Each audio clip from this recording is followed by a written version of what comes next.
Pengertian polusi air. Pencemaran air adalah suatu perubahan keadaan di suatu tempat penampungan air seperti danau, sungai, lautan, dan air tanah akibat aktivitas manusia.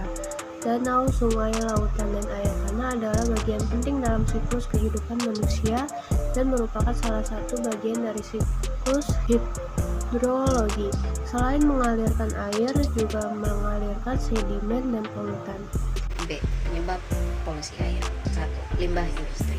Jenis limbah yang berasal dari industri dapat berupa limbah organik yang bau, seperti limbah pabrik tekstil atau limbah pabrik kertas. Selain itu, limbah anorganik berupa cairan panas, berbuih, dan berwarna, serta mengandung asam belerang dan berbau menyengat, seperti limbah pabrik baja, limbah pabrik emas, limbah pabrik farmasi, dan lain-lain. 2. Limbah rumah tangga. Limbah rumah tangga merupakan limbah yang berasal dari hasil samping kegiatan perumahan seperti limbah rumah tangga, pasar, perkantoran, rumah penginapan atau hotel, rumah makan, dan lain-lain. 3. Limbah pertanian. Air limbah pertanian sebenarnya tidak menimbulkan dampak negatif pada lingkungan. Namun digunakannya fertilizer sebagai pestisida yang kadang-kadang dilakukan secara berlebihan sering menimbulkan dampak negatif pada keseimbangan ekosistem air.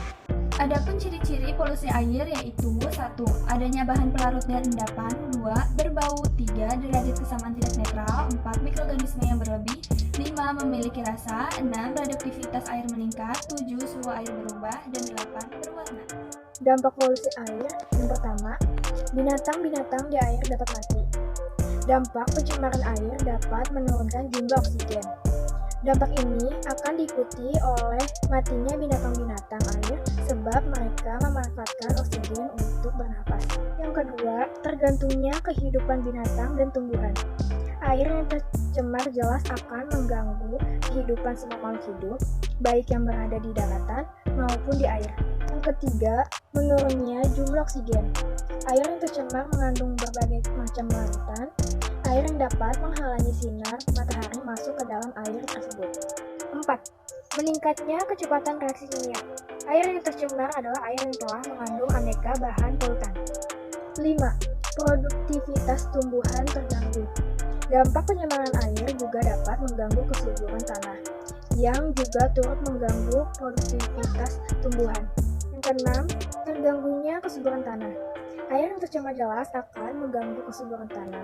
Hal ini disebabkan karena air akan meresap ke tanah yang ada di sekitar air. Adapun jenis-jenis pencemaran air sebagai berikut. 1. Pencemaran mikroorganisme.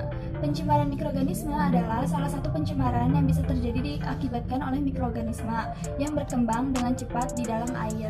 Dan yang kedua, pencemaran bahan kimia anorganik. Pencemaran bahan kimia anorganik terjadi diakibatkan oleh berbagai jenis bahan kimia yang digunakan oleh manusia. Pencemaran air ini akan mengakibatkan rusaknya produksi berbagai jenis tanaman pangan. Yang ketiga, pencemaran anorganik nutrisi tanaman.